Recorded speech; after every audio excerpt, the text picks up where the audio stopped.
At Black Nerds Create, we love all things fandom and creation, and we especially love fantasy. That's why we're excited for our newly named Black Magical History Month coming in February. Black Magical History Month is our 6th annual celebration of Black stories, characters, and fans across different fantasy media. Get ready for a month of digital events, challenges, and community turn-ups all across social media. To stay up to date and get more information, go to blacknerdscreate.com. I'm Lin-Manuel Miranda, and you're listening to Hard Knock Life.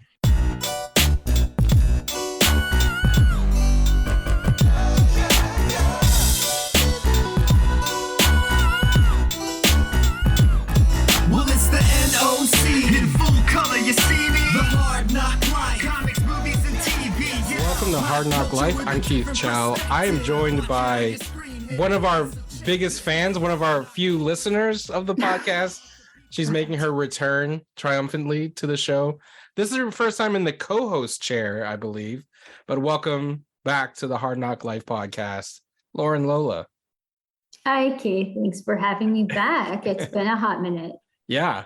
Well, like I said, you've been on a few times in the past, but you're co-piloting today. How's that feel? You're the Chewie to my Han Solo. Unexpected, but I'm along for the ride. Well, we have been on hiatus for a good long time, and I think people were wondering if we were ever coming back. And especially after you did not go on hiatus for a long time. Yes, that's right. We were supposed to go on hiatus, and then James Gunn kept doing a whole bunch of stuff at DC Studios, which we should be getting some news because he said he was going to announce the new DC slate sometime in January, and we are tick towards the end of January. So hopefully we hear some news about what the new slate of DC movies is. But got a lot to catch up on since we've been gone for a month. But the biggest thing I want to talk about, and I'm glad to have you on, Lauran, is the Oscar nominations. Yes, very excited. Love some Oscars here at the Nerds of Color. And particularly this year, this is probably the best Asian American representation at the Oscars, like, ever. I don't think there's ever been this many Asian American nominees, particularly in the acting category. Like, Asian American never get nominated for acting, even if a movie is Asian or Asian-esque. Think of Slumdog Millionaire, Crouching Tiger, Last Supper.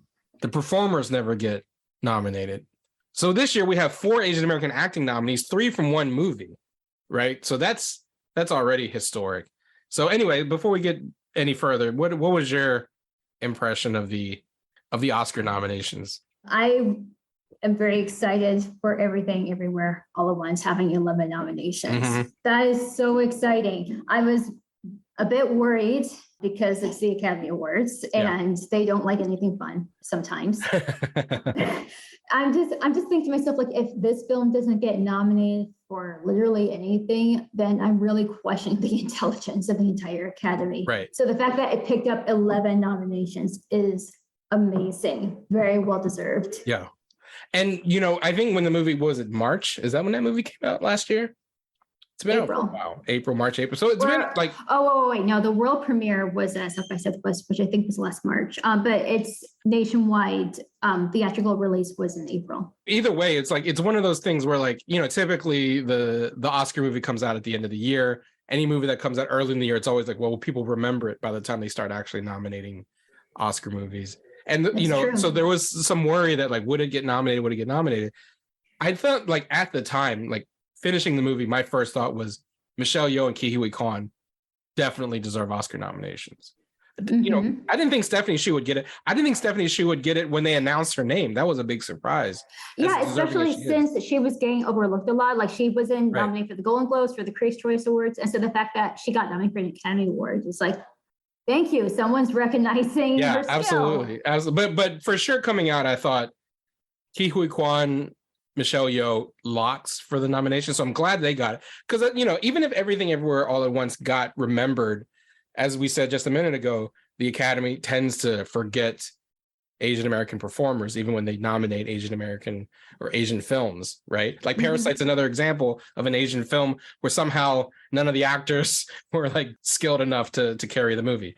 So the fact that essentially the entire cast of Everything Everywhere got nominated was awesome. I think Michelle Yeoh, this should have been her 3rd nomination, to be honest. Like, the biggest snubs for her, I thought she deserved a supporting actress for Crazy Rich a couple years ago.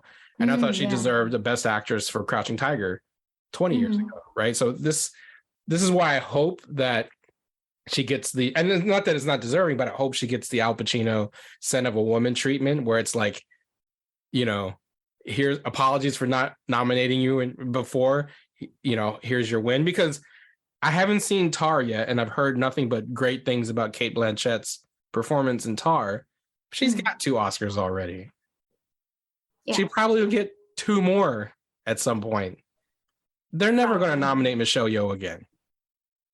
Like, the chances of Michelle Yeoh getting another Oscar nomination, I feel like, is a lot slimmer than Cate Blanchett getting another nomination. So she should win. Sure. Yeah, when phrased it that way, yeah, but I don't know. Maybe I'm just being overly optimistic that it's like, you got 1 nomination in the bag, it opens the door for more. Well, true. I mean, yeah, and I'm not trying to diminish Michelle Yeoh's career. I mean, like I said, she's deserving of many Oscar nominations many times over.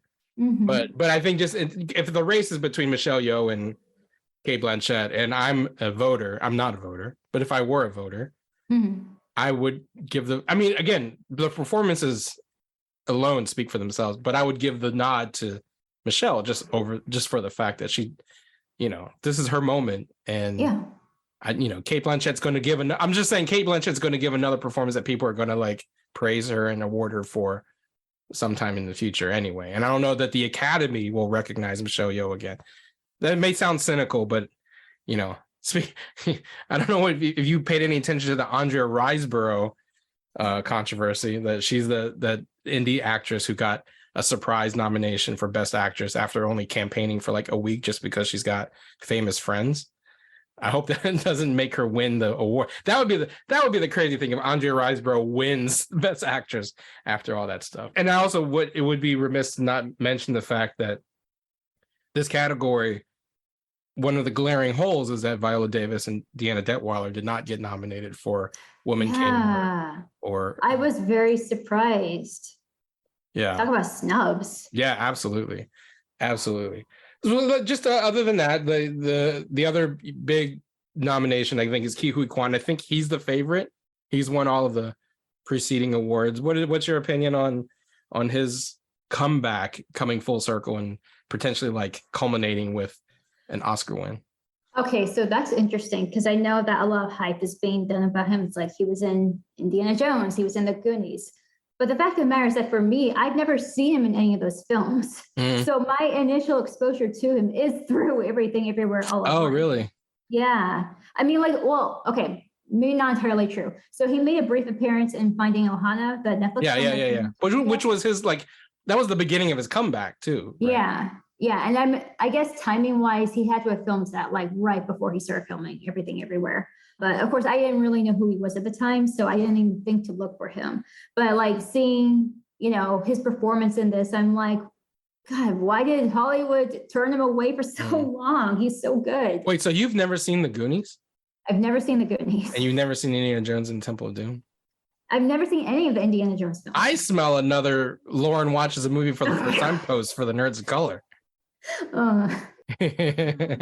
Yeah, my parents secretly judge me for, not so secretly judge me for having never seen the Indiana Jones films. I don't know. I've never gone around to it. Maybe at least before, in the lead up to the Oscars, I think at the very least you should do a Ke Huy Quan, movie catch up and just check out The Goonies and Temple of Doom at the very least. But like, how was he as a kid, like performance wise? Yeah, no, he was great. I mean, he's my favorite Goonie. His portrayal of Data, I think he was the best Goonie for sure. And I'm not the biggest fan of the Temple of Doom. It's not my favorite Indiana Jones movie.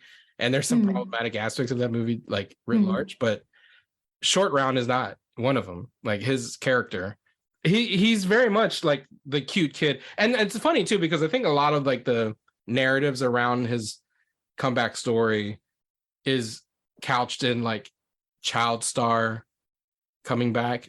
And it's more nuanced than that. It's not just that he was a child star, but like he said in interviews, and it just kind of gets overlooked in some of the other narratives, is that it's also because he's Asian. Like he's a cute Asian kid was in these movies, but as he got older, opportunities for Asian males in particular dried up. And that's why he left acting for 30 years. It wasn't just like I couldn't be the cute kid anymore, you know. Yeah. Which is I mean, there's part truth to that, but it's the Asian Americans could not, you know, be cast in anything for 3 decades. I mean, that's why he cites Crazy Rich Asians and seeing that and the hype around that and the movement behind that movie as his inspiration to get back in the business, you know? Yeah. I've definitely been hearing those interviews. And again, even though I wasn't familiar with him before last year, I'm glad that he's here now. Yeah, absolutely. So he's got a nomination, and we mentioned Stephanie Hsu has a nomination, and the other non-Everything Everywhere All at Once actor nom is for Hong Chau and The Whale, a movie I haven't seen yet. But Hong Chau is another actress who's super deserving of a nomination. I think she's been overlooked a couple times in the past, but it's just so exciting that we have 4 Asian American acting nominees in 1 year. And then beyond that, you have Daniel Kwan, who's one half of the Daniels, getting a screenplay nomination, a director's nomination. Yeah. I'm assuming he's got a producer nomination for the movie as well. And you have I think Jonathan Wang, and either way, Jonathan Wang will have it because from Everything Everywhere. And then that movie's score was composed by Sun Lux, who are Asian American or 2/3 Asian American. And then the original song is Sun Lux, David Byrne, and Mitski. So it's like just so much representation at the Oscars this year. So I skipped last year's Oscars just because there wasn't really anything nominated that I cared to watch. And when I heard about everything that happened, I'm like, well, glad I missed that. But this year I'm definitely tuning in. Who's Michelle Yeoh gonna slap at the Oscars this year? I want to see it. I want to see Michelle Yeoh kick somebody. You know, well, I mean, she did say like, I can beat you up, okay? Yeah, right. She did threaten the piano player at the Golden Globes. So, she didn't threaten the piano player. She threatened the person playing the recording. So other than Everything Everywhere All at Once, are there any other Oscar contenders that you caught up on in the last couple months since leading up to the Oscars? Like, for example, have you seen Banshees of Inisherin or Elvis, or what are your thoughts on the other nominees in this category or in the ceremony overall? I've seen Wakanda Forever. Were you surprised? I actually wasn't surprised Wakanda Forever was overlooked. I didn't think it wasn't we've talked about it on the podcast.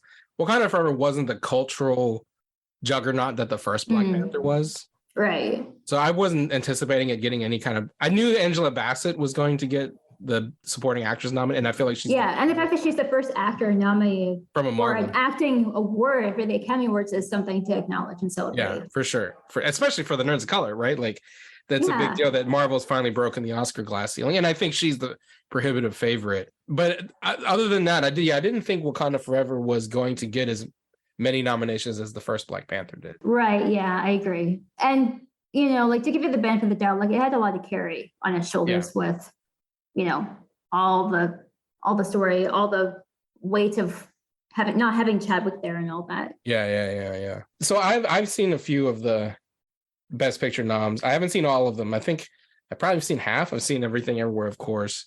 I've seen Top Gun Maverick, Avatar, The Way of Water. Yeah, I just saw Avatar earlier this month. Yeah. So, I mean, it didn't get really as many nominations as you would think it would get for it to be a Best Picture nominee, which is kind of weird, you know? Yeah. Like I remember when in 2010, when the first Avatar was nominated, like it got nominated for Best Score even. That wasn't even the case this year. But also I'm like, you know, when it comes down to it, which one do I remember more? Avatar or Everything Everywhere All at Once? Right. Well, that's the thing. And I don't think Everywhere is, well, here's the thing about Everything Everywhere being the most nominated movie is that I think at least the last 5 or 6 Oscars, the most nominations has not won Best Picture. I think the last time was The Shape of Water, where the film with the most nominations won Best Picture. So I'm a little worried that because it's leading the pack that it may not win Best Picture. But I mean, if it doesn't win Best Picture, I won't be super sad. I mean, I feel like the biggest upset is Ke Huy Quan doesn't win. I think he's the prohibitive favorite for Best Supporting Actor, and if he gets upset, I think that might portend some bad things for the movie for the rest of the ceremony. So I'm hoping, he's going to be like the bellwether for me. Michelle Yeoh, like I said, it's between her and Cate Blanchett. I feel like Cate Blanchett, is probably going to win, but I'm really pulling for Michelle Yeoh. Best supporting actress is Angela Bassett, and then best actor I think is Colin Farrell. So I think those are the 4 like leading.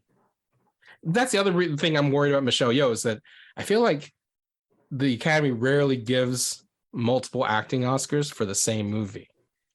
They may want to spread it around. So that's, if Ke Huy Quan is guaranteed to win the best supporting actor, that makes it tougher for Michelle Yeoh. But anyway, the other best picture nominees I've seen Avatar, I've seen Banshees of Inisherin, Top Gun, and Everything Everywhere All at Once. I haven't seen the others.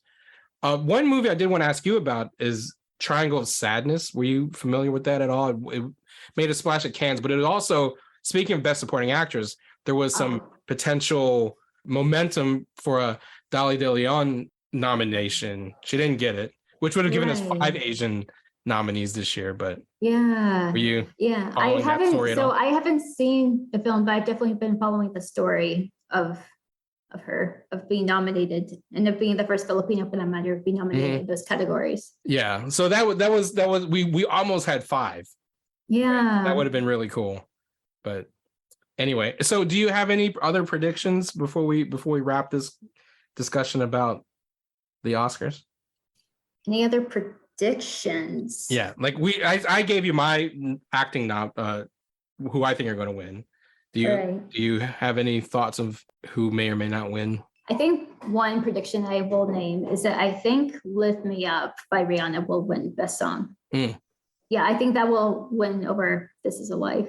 Because look at the song, look at who wrote on it. Like Ryan Coogler has a songwriting credit on that song. Yeah. It's clearly in tribute to Chadwick. So no, that's a and the other thing too is that like every year they have the performers perform.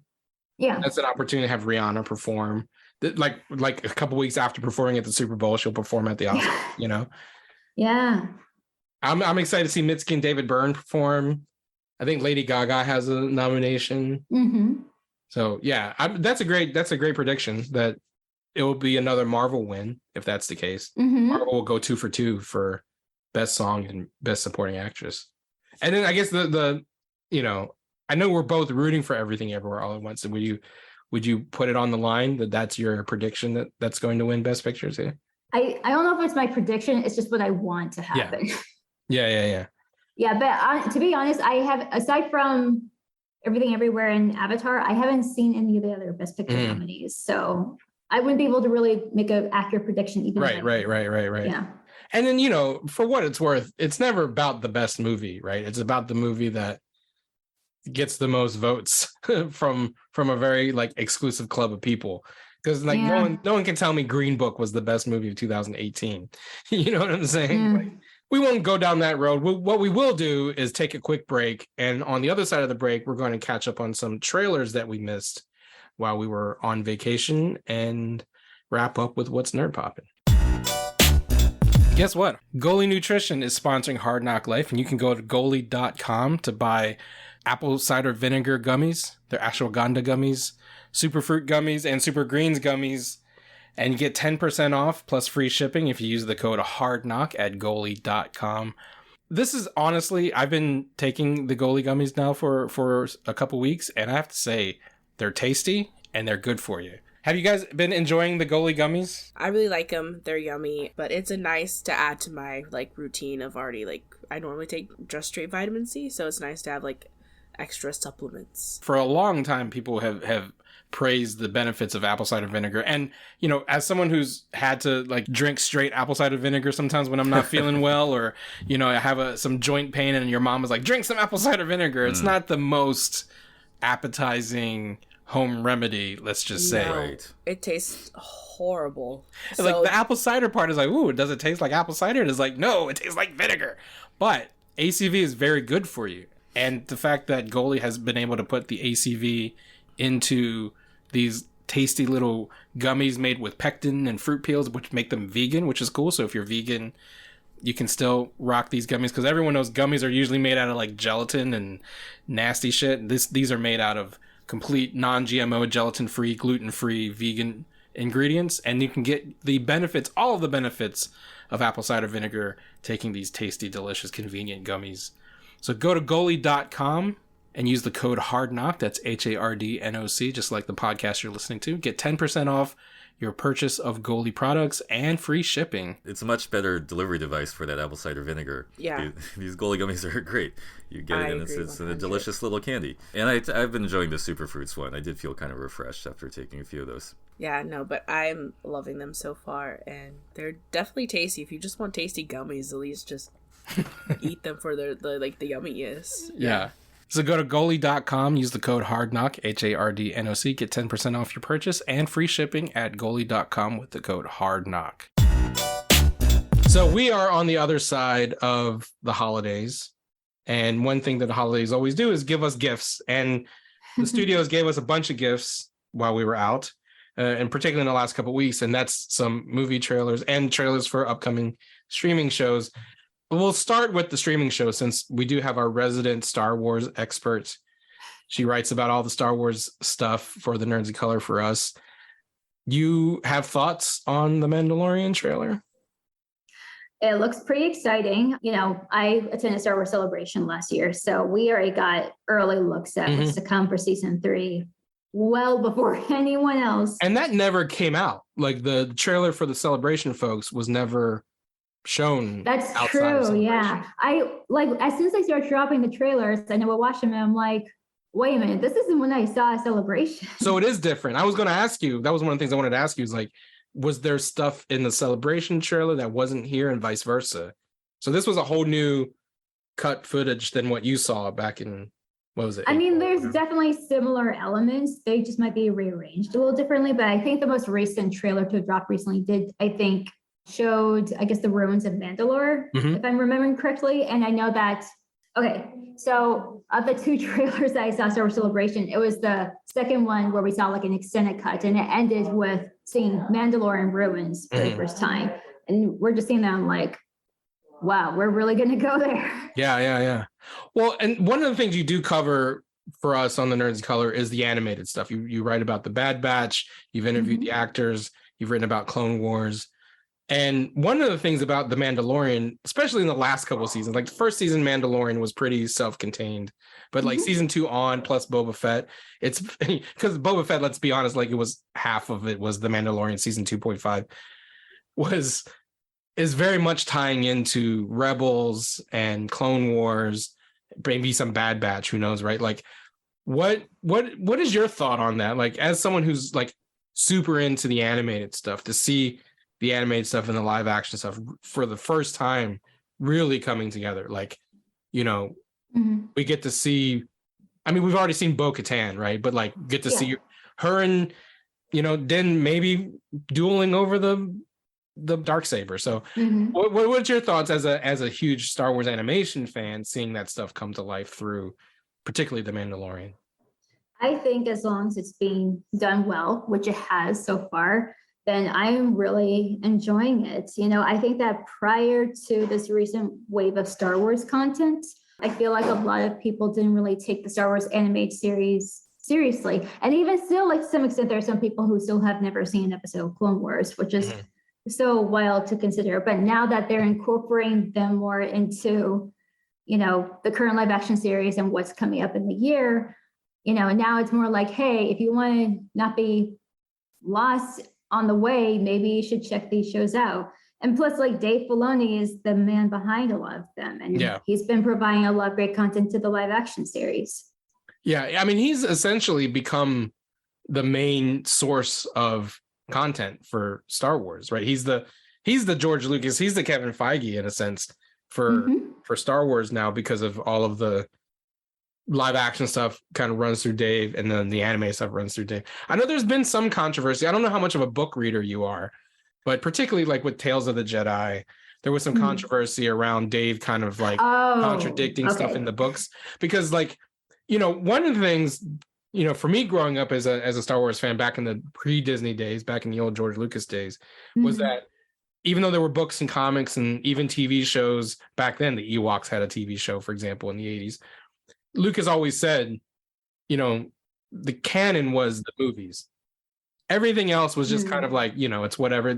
He'll take some things from there, but you don't have to like really read everything to know what's going on in the world. And then post Disney takeover, where they kind of like streamline the continuity, where everything counts. Everything is one thing, where comics, video games, movies, it's all the same story. Now you can't really like contradict itself. And if you do, people get upset. So where do you land on that philosophy of like, you know, the comic said or the book say one thing about Ahsoka's origin, but then Dave does an episode of Tales of the Jedi, which and full disclosure, I don't know what the controversy is, like the details of it. I just know that people were upset. So I mean, let me just take it to you. Like, what is your opinion on continuity and where things pick up and where they don't? I mean, I guess the lazy answer would be, from a certain point of view, this is how this happened. Depending on how this story is told. So great. That phrase does so much work in Star Wars, doesn't it? Yeah, that's the lazy answer. But, you know, honestly, like, I think that maybe when Disney had initially acquired the rights to Star Wars, I don't think they were thinking, you know, as far ahead as they maybe could have about whether or not everything counts, especially with, as you were saying, like, I know exactly the controversy you were referring to about like, this is how it's told in this story, but in this thing, it's told like this. I think, you know, at the end of the day, you know, for any Star Wars viewers out there, you just got to take it with a grain of salt. If depending on what story you're watching, if you feel in your heart that that's the way to go, then that's the way to go. And then you could just discard any other interpretation of it, I suppose. That would be my only advice. Just don't take it too seriously. Yeah, and I do think that like that's a problem with nerds in general, right? Like we are so obsessed with continuity sometimes that it gets to the point where like, you know, if it's a good story, it's a good story, and the continuity stuff will work itself out, right? Like I've kind of evolved on that. Like I used to be very particular about like, well, if this particularly like with Star Trek, right? Like Star Trek, especially back in the day, Star Trek was very like particular about its continuity from the original series to the Next Generation, Deep Space Nine. Like there was a very clear through line, and it started, you know, and any property that's like going on 40, 50 years, it's going to get messy, right? Like think of Marvel, right? Like that's why there's so many reboots in comics. It's like, oh, this continuity is out of hand. Let's just start over. And what's interesting is that like DC, you know, we mentioned James Gunn earlier. They're taking the approach of once the DCU kind of reboots itself with James Gunn's vision, they're taking the Star Wars approach where it's everything is connected. The TV shows, the movies, the animation, the video games. And I just worry honestly about that route because unless you're micromanaging everything, you know, if a video game decides to make this decision with a character, but then the TV show makes a different decision, what do you do? Because you're going to have fans get upset. And they're already in a pickle because, you know, there's been an established continuity for the last, I guess, going on 10 years, right? Like since Man of Steel. And, you know, we've talked so much about on the podcast with like Black Adam and Henry Cavill and all that stuff. Like James Gunn's kind of saying like we're resetting, but at the same time, they're still releasing movies set in that continuity now, right? Yeah. We're about to get Shazam, Fury of the Gods, which just released its official trailer. We have a Flash movie that's still apparently going to come out, and a Blue Beetle movie, and we're ending the year on Aquaman. So like those movies are all still set in the original continuity. I think DC is going to be announcing its new continuity in the next couple of days. So like it's messy, but you made the bed, now you got to lie in it. I don't know if you have any thoughts on like DC stuff, and particularly the Shazam. I mean, I don't really follow DC. I've only been hearing bits and pieces about it, mainly from my brother. Yeah. But any excitement for Shazam? No, I've never even seen the first one. And it's funny, like, you know, we just mentioned the Flash is kind of like, you know, filled with controversy because Ezra Miller is just, you know, he's a walking felony. But then, you know, I find the Warner Brothers like PR department, I just don't know what to do because right before we started recording, like Zachary Levi is now the main character on Twitter for, you know, posting like what can be interpreted as anti-vax stuff on Twitter. And it's just like, why would you, even if you feel this way, dude, like you just released the trailer for your movie, you're ramping up marketing for for your movie. Why would you now? Let me now weigh into like anti-vax conspiracy theories on Twitter. Like, you know, it's just like he and Ezra Miller are like, how can we fuck up our marketing? Your careers, your lives. You're just asking to get canceled at this point. And the sad thing is that like I wasn't that impressed with the Shazam trailer, but it is what it is. Last trailer that we'll talk about is the most recent Ant-Man trailer. Are you excited at all for Quantumania? Not really. I don't know. I've seen the first 2 Ant-Man films, and so I just thought like, we'll just see what this one looks like. And yeah, that was about it. Is it just me, or like it just seems ugly? In what way? Like I don't know, like the CG, the environments. It's just not something I feel like I want to spend time in. Like the quantum realm just seems like it's just a lot of CG nonsense. I don't know. Yeah, and plus, wasn't it already kind of utilized in Endgame because that's how they traveled through time? Yeah, they use the quantum realm. And so then what? So then why go back to it? Well, I think from the trailer previous, the daughter, I forget, I'm blanking on her name all of a sudden, but the Scott's daughter creates some device that's like sending a signal to the quantum realm. And then Michelle Pfeiffer's character, Janet, is like, no, don't do that. And I think that's how they awaken Kang, who's going to be the big Thanos of this new multiverse saga. So, I mean, yeah, we'll cover Ant-Man. Don't worry about that. But I don't know, just something about, maybe it's also I'm getting more, cynical in my old age too. But like I said, the Shazam trailer, I wasn't that impressed with. The Ant-Man trailer, I wasn't that impressed with. I thought the Mandalorian trailer looked interesting. It was cool to see all the different Mandalorians, like, and then to your point about like seeing Mandalorian. I will say though that like I'm a little worried that the Mandalorian is getting a little too plot heavy, because what I liked so much about the first season was it was kind of episodic. It was just like Din Djarin and Grogu going from town to town having different adventures. Yeah, Lone Wolf and Cub style. Yeah, totally. I mean, Pedro Pascal is starting to get typecast as the reluctant dad figure who has to traipse a child on his adventures because The Last of Us is his latest, in the genre, which is something we'll probably talk about more on the podcast in coming weeks. But Pedro Pascal is he's doing that in The Mandalorian, he's doing that in The Last of Us. But it was kind of cool where it's like, where do they go next? How are they going to get out of trouble? Very much old school Westerns, TV show style. And then, season 2 got a little bit more continuity heavy, the aspects of, speaking of like continuity, like, do you think people who only watch The Mandalorian are going to be confused if they didn't watch Boba Fett? Because like Mandalorian ends with Grogu being taken away. And then like, unless there's a recap, you're going to start season 3 with like, well, why is Grogu with Din again? I thought Luke Skywalker took him away, I mean, I'm assuming if they follow the Mandalorian, then they probably know he shows up in Boba Fett. So I'm not too worried. I mean, like for the real fan, I'm just thinking like anyone. I mean, that's the thing too. Like at this day and age, is there such thing as a casual fan? Who's like unaware of the things that are happening. So it's a deep question that I don't have the answer to. Anyhow, those are the trailers. We'll like I said, talk more about Ant-Man as we get closer to the release in February. But until then, Lauren, what is nerd poppin' with you? So I've been checking out some of the virtual programming through this year's Sundance Film Festival.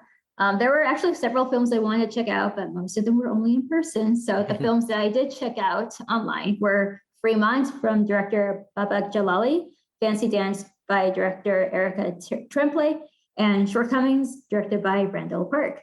Yeah, awesome. And what are your initial thoughts of the Sundance films you've seen so far? It's a mixed bag. Some are more lighthearted than others, and some are a bit more intense. But there's a lot of stories to go around, just from this small batch alone, that I look forward to seeing where they go from here. Have you ever been to Utah, the actual festival? No, I have never been until 2 years ago when it was completely virtual. I had never experienced Sundance at all. That's one of the things that's like on a bucket list for me, like just to That's something. That's one of my coworkers has said the same is like, you should check out Sundance at one point. But the thing is that it's in Utah in January, and I don't like the cold. Yeah, well, that's true. Yeah, I legit was just chatting with a friend of mine who lives in Utah this morning, and she was saying the exact same thing. She's like, yeah, there's people here skiing, and there's 2 film festivals, and there's a tech conference that just happened recently. And I'm like, wow, it's a really busy time for Utah. Maybe it's not cold, maybe it's not like there's a lot of snow. It snowed quite a bit recently. That's what she was telling me. But it's like, it's one thing to be in like Chicago in February, because that sucks. I've done that. Don't do that. Like where the cold hurts when you step outside. But I wonder if it's like, it might be snowy, but maybe it's pleasant. I don't know. Never been, but I would like to. What's nerd popping for me? I don't know if this qualifies so much as nerd popping, but there was an article or an interview in the Washington Post this week about Marie Kondo. And in that interview, Marie says that she's kind of quote unquote given up on tidying because she's had 3 kids. And the internet lost its fucking mind. Like people were like, vindication and she's a fraud and screw her. And I'm like, why are people so pressed about Marie Kondo? I don't know, man. I don't like, have you seen like just not even to this article, but just in general, like there's definitely a certain slice of the internet, not just Twitter, but like people writ large on the internet who I guess feel personally attacked by Marie Kondo's like existence. And I just don't understand. Like even before this article came out? Yeah, even before this particular article, like particularly when the Netflix show came out, because I don't think people gave a shit when her books came out. But the Netflix show was kind of this phenomenon a couple years ago. And people were like, screw that bitch. She can't tell me what books to throw away. And it's like, first of all, her whole philosophy is like, keep what makes you happy and get rid of what doesn't. Yeah. If having a gazillion books in your library makes you happy, keep them. But if there's some books where you're like, I don't know why I have this book, donate it, get rid of it. And like book Twitter lost its fucking mind. They were like, how dare she tell me what books to get rid of? And it's like, well, one, she didn't. But anyway, so this whole article about her kind of like giving up on tidying. The other thing I want to say is that like, I think Marie Kondo's I'm not tidy is very different from your I'm not tidy. Yeah. If you took a picture of her house now, it's still going to look way more organized than your house, Yeah, it could be like, I don't know, my stack of books is slightly more crooked than usual. Exactly. That could be like her example of not tidy. Yeah. But it's like, she had 3 kids and people change, especially when they go through major life changes like that. So like, I feel like this is one of those things where people are once again taking things out of proportion. Yeah, absolutely. Absolutely. So yeah, the glee that which people are like responding to that is just kind of like rubs me the wrong way. And I've decided like I'm going to tidy my, social media and just block people who don't spark joy on Twitter. There we go. So if you come from Marie Kondo, I'll just block you. And that'll be that. Anyway, that's our return. Hard Knock Life. Hopefully Dominic and Brittany will be back. We miss you guys. Yeah, I can only carry on so many conversations when they're about Marvel or DC or other. I know, and having Lauran on the show, we lose one listener. We need Lauran to listen to us. God. But in the meantime, how can people find you, Lauran, on the internet? I guess you can follow me on Twitter, although I don't really frequent that space anymore. So Instagram is the better option. And if it's okay for me to plug this, Keith, I have a graphic novel coming out this year. Yeah, of course. Please. So, yes, it's called The Sig. It's a martial arts historical fiction graphic novel that I'm very excited to release, hopefully sometime in the next few months. It's in the works. But if you want more updates, follow us at thesig1521, or you can follow our website at thesig.th. Awesome. And we'll put those links in the description. You can follow me on Twitter at @therealchild, _real_child, and follow the Nerds of Color at the Nerds of Color, and go to hardknockmedia.com to find all of the podcasts in the Hard Knock family. Give us a rating and a review if you do. Go to patreon.com/the Nerds of Color to support us there. Subscribe to our videos at youtube.com/the Nerds of Color.